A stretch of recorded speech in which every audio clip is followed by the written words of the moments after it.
پہلے تو میں بلاول بھٹو صاحب نے جو سائپر کی بات کی ہے، میں ہمارے پارٹی کا اس کے اوپر بالکل کلیئر موقف ہے کہ اس کے اوپر جوڈیشل کمیشن بنائیں، سپریم کورٹ جوڈیشل کمیشن بنائیں۔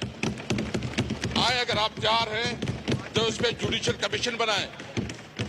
جس طرح سائپر میں جو ہمارا موقف تھا کہ ایک 19 گریڈ کا آفیسر ہمارے ایمبیسڈر کو بلا کے جس طرح وہ ڈکٹیشن دیتا ہے، وہ ہماری قومی غیرت پہ ایک بہت بڑا سوالیہ نشان تھا۔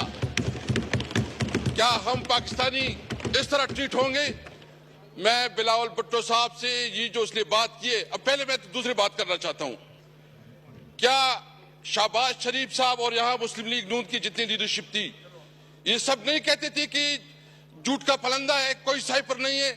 یہ پریس کانفرنسیں کرتے تھے، یہ تقریریں کرتے تھے اور یہ کہتے تھے کہ جھوٹ ہے، کوئی حقیقت اس کی نہیں ہے۔ پھر اس سائپر کو بنیاد بنا کے عمران خان کے خلاف جس طرح اس کو سزائیں دی گئی، جس طرح عدالت کا، یعنی مجھے تو سمجھ نہیں آ رہی کہ ایک دن میں 11 گھنٹے عدالت کی پروسیڈنگ چلتی ہے، 14 گھنٹے جو ہے نا عدالت کی پروسیڈنگ چلتی ہے، اور مقصد یہ ہے کہ کسی طرح گن پوائنٹ سے جج کے اوپر گن پوائنٹ سے اس کو سزا دلائی جاتی ہے، اس لیے کہ الیکشن کے دوران اپنے ورکر کو، عوام کو مایوس کیا جائے کہ عمران خان کی کوئی کیریئر نہیں ہے۔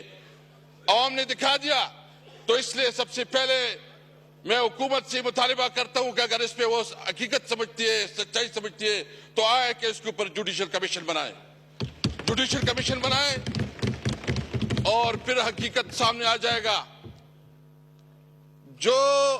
جس طریقے سے سب سے پہلے میں مذمت کرتا ہوں جو ہمارے پریزیڈنشل کینڈیڈیٹ محمود جگدئی کی گھر پہ چھاپا پڑا، جس طرح تاکہ کوئی بھی اپنی حق کی بات نہ کر سکے، جس طرح کل جو ہے نا ایک میسج دیا گیا اگر اسمبلی میں کوئی تقریر کرے گا تو اس کا انجام یہ ہوگا۔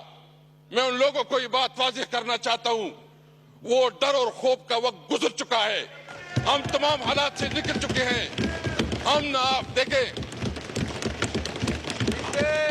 ہم قانون اور آئین کو، ہم نے ساری عمر، میں نے عمران خان کے ساتھ 29 سال گزارے۔ میں نے اس وقت جب اس کو جوائن کیا تو اس وقت بنیادی مقصد یہ تھا کہ پاکستان میں قانون کی حکمرانی ہو۔ میں نے جو اس کے ساتھ جوائن کیا تو اس وقت تھی کہ ہماری کنسٹیٹیوشن سپریم ہوگی، سپریمیسی آف کنسٹیٹیوشن۔ جب ہم اس نے اس وقت جوائن کیا تو اس وقت مقصد یہ تھا کہ ہم عوام کو انصاف دلائیں گے، اور انصاف کے لیے ہماری جدوجہد تھی۔ 29 سال عمران خان کے ساتھ گزارے۔ عمران خان نے کبھی اصولوں پہ سودا بازی نہیں کی۔ ان کے لیے آسان تھا کہ وہ بھی ایگریمنٹ کرتا، ملک سے باہر چلا جاتا، لیکن اس نے نہ وہ بھاگا ہے اور اس نے ڈٹ کے مقابلہ کیا۔ اس نے تمام آفر کیے اور انہوں نے فیصلہ کیا ہے کہ وہ اس ملک پہ رہ کے حالات کا مقابلہ کریں گے۔ میں آپ کو کہتا ہے کہ انشاءاللہ تعالی نہ ہمارا لیڈر جھکے گا نہ ہم جھکے گے انشاءاللہ تعالی۔ اگر کسی کا یہ خیال ہے کہ عمران خان اس قسم کے ہتھ کنڈوں سے وہ اس کے اوپر آ جائے گا، کسی آفر کو قبول کرے گا یا کوئی کمپرومائز کرے گا، کوئی کمپرومائز نہیں ہوگی۔ ہمارا وہی مقصد ہے کہ پاکستان کے اندر قانون کی علم برداری ہو، آئین بالادست ہو، ملک میں ہم آزاد جوڈیشری چاہتے ہیں۔ تو اس لیے میں آج یہ واضح کرنا چاہتا ہوں، اگر کسی کی غلط فہمی ہے، یہ جو لوگ آئے ہیں یہ سارے کندن بن گئے، کندن، اس میں کوئی ڈرنے والا نہیں ہے۔ میں اس سیٹ پہ، جناب اسپیکر، میں اس سیٹ پہ رہا 3 سال۔ میرے جس طرح توہین اور تضحیک کی گئی، گھروں پہ چھاپے پڑے، گرفتار کیا گیا، آدھی رات کو اٹھایا جاتا تھا، دباؤ میں لایا جاتا تھا کہ اپنی پارٹی بناؤ، دباؤ میں لایا جاتا تھا کہ تحریک انصاف چھوڑو، اور دباؤ میں لایا جاتا تھا کہ پرویز خٹک کو شامل کرو۔ میں نے اس وقت یہ کہا تھا کہ میں نے زندگی سب سے زیادہ عمر عمران خان کے ساتھ گزاری ہے، میں اپنی غیرت اور اپنے کمٹمنٹ کی بنیاد پہ میں نے کہا کہ میں مر جاؤں گا، عمران خان کو نہیں چھوڑوں گا۔ لیکن میں یہ پوچھنا چاہتا ہوں کہ اگر اس قسم کے عہدوں کی بھی توہین آج میرے ساتھ کل آپ کے ساتھ ہوگا، خدا نہ کرے، کیونکہ اگر عہدوں کی، میں نے اس کو کہا یہ آپ میری توہین نہیں کر رہے ہیں، آپ پاکستان کی توہین کر رہے ہیں، آپ پاکستان کی اس عہدوں کی توہین کر رہے ہیں، کیونکہ آپ کے سامنے جو ہم لوگ جو پالیٹیشین ہیں یہ بالکل آپ کسی ضرورت میں نہیں سمجھتے، اس لیے یہ بات بالکل واضح ہونا چاہیے۔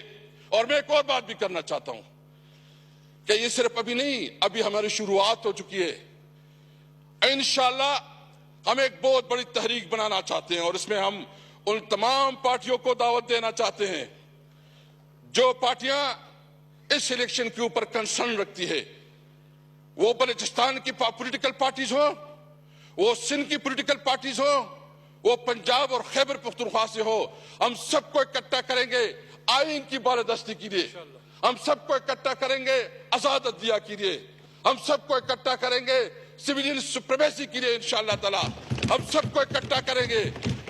یہ بات بھول جائیں، یہ تو آغاز ہے۔ یہ جہاں بیٹے ہیں فارم 47 والے، میں بہت معذرت سے کہتا ہوں، ان کو اپنی بیوی اور اپنے بچی بھی میں نے نہیں سمجھتے، ان کو پتہ ہے، ان کی اپنی ضمیر بھی، ان کو جو کراچی میں ہمارے مینڈیٹ پہ ڈالا گیا ہے، ڈاکہ ڈالا گیا ہے، ان سے پوچھے، ان کو پتہ ہے کہ وہ ہارے ہوئے ہیں، جو اسلام آباد سے ہیں ان کو پتہ ہے کہ وہ ہارے ہوئے ہیں، جو پنڈی ڈویژن سے ہیں اس کو پتہ ہے کہ وہ ہارے ہوئے ہیں۔ اس نے جو وزیراعظم بنایا کیا، اس وزیراعظم کی کوئی سے ہے، اس کی کوئی ویلیو ہے، اس کی کوئی اخلاقی قوت ہے؟ میں یہاں صاحب سے پوچھنا چاہتا ہوں کہ تھوڑی آپ کے اندر کوئی ضمیر جاگ رہا ہے کہ نہیں جاگ رہا؟ کوئی شرم، کوئی چیز محسوس ہو رہی کہ نہیں ہو رہی؟ آپ کس قسم کی جو ہے نا اس ملک کو اس بحرانوں سے نکالیں گے؟ سب سے پہلے ہمارا مطالبہ ہے کہ جو ریگنگ ہوئی ہے اس کے اوپر جو ہے نا اعلیٰ عدالتی، اس کے اوپر باقاعدہ عدالتی کمیشن بنانا چاہیے، سپریم کورٹ کی سینئر اور ان ججوں کی جس کی کریڈیبلٹی ہے، تاکہ جو داندھی زدہ لوگ بیٹھے ہیں جنہوں نے ووٹ دی ہیں اس کا پرمنٹ سلوشن نکلے۔ بلاول صاحب کہہ رہے ہیں، کہیں بیٹے بلاول صاحب، میں آپ سے پوچھنا چاہتا ہوں کہ کیا آپ کو پتہ نہیں ہے کہ جو کچھ ہوا پاکستان کی تاریخ میں اتنی بڑی ریگنگ کبھی ہوئی ہے؟ اس طرح کا جو داندھی ہوئے کبھی اس کا تصور ملتا ہے؟ اس طرح جو یعنی آپ بتائیں کہ اس طرح کبھی ہمارے ووٹروں کو اٹھایا جاتا ہے کہ سپورٹر کو اٹھایا جاتا ہے؟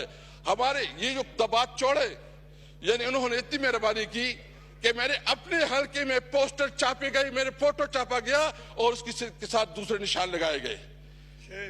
یہ جو نگران حکومت اس کا یہ کام تھا۔